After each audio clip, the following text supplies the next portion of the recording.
दोस्तों, यूपीएससी भारत की सबसे कठिन परीक्षा है जो आईएएस, आईपीएस, आईएफएस जैसे प्रतिष्ठित पदों के लिए अधिकारियों का चयन करती है। हर साल लाखों युवा इस परीक्षा के सपने देखते हैं, लेकिन क्या यह सिर्फ मेहनत और टैलेंट का खेल है या इसके पीछे कुछ और भी है?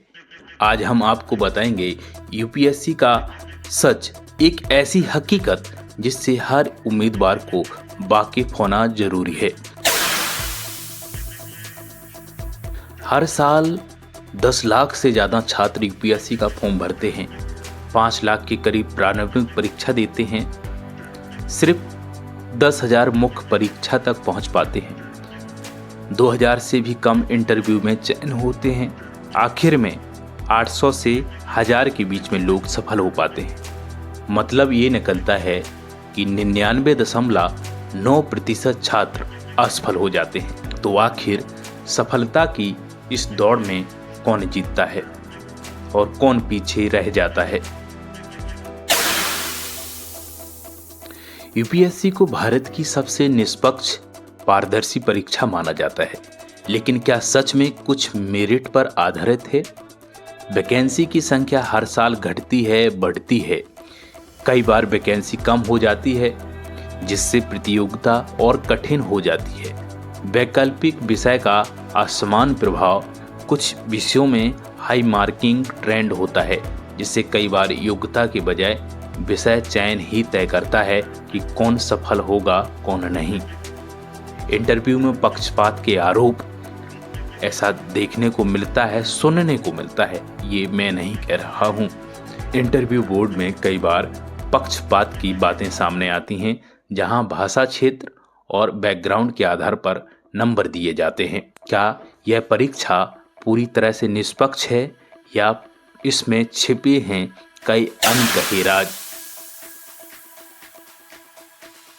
ये प्रश्न बन कर आ जाता है। यूपीएससी सिर्फ परीक्षा नहीं, बल्कि हजारों करोड़ की कोचिंग इंडस्ट्री बन चुकी है। कोचिंग संस्थान लाखों रुपये फीस लेते हैं, टॉपर्स की मार्केटिंग करते हैं, स्टूडेंट को लुभाया जाता है, जिससे महंगी किताबें, टेस्ट सीरीज और गाइडेंस प्रोग्राम का कारोबार चलता है और इससे करोड़ों का मुनाफा कमाया जाता है। छात्रों को ग्राहक बनाकर अपना मुनाफा देखते हैं। लेकिन क्या कोचिंग के बिना भी यूपीएससी निकाला जा सकता है? कई टॉपर्स ने साबित किया है कि सेल्फ स्टडी ही सफलता की असली कुंजी है।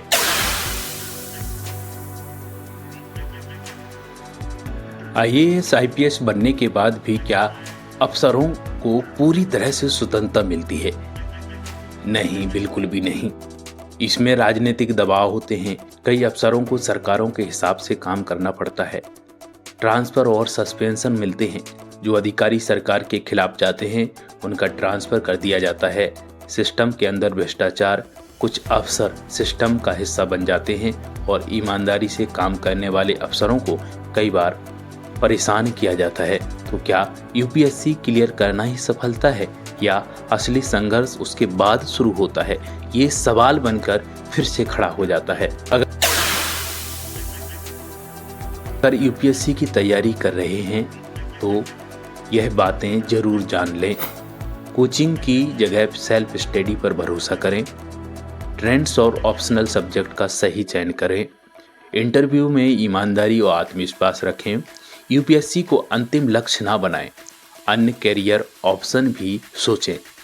यूपीएससी एक शानदार कैरियर विकल्प है, लेकिन यह आपकी पूरी जिंदगी नहीं है। अगर आप असफल होते हैं तो यह आपकी योग्यता का पैमाना नहीं है, ना ही इसे समझना चाहिए।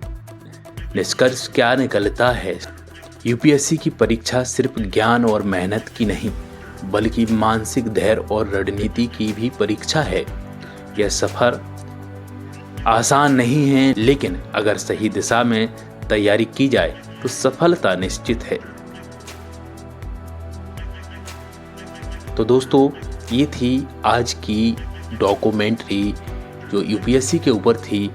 यदि आपको पसंद आई हो तो लाइक करें, शेयर करें और हमारे चैनल को सब्सक्राइब कीजिएगा, ताकि आपको ऐसी ही जानकारी हम बेहतरीन तरीके से देते रहें। हमारी मुलाकात अगले वीडियो में होगी, तब तक के लिए अपना ख्याल रखिएगा। नमस्कार।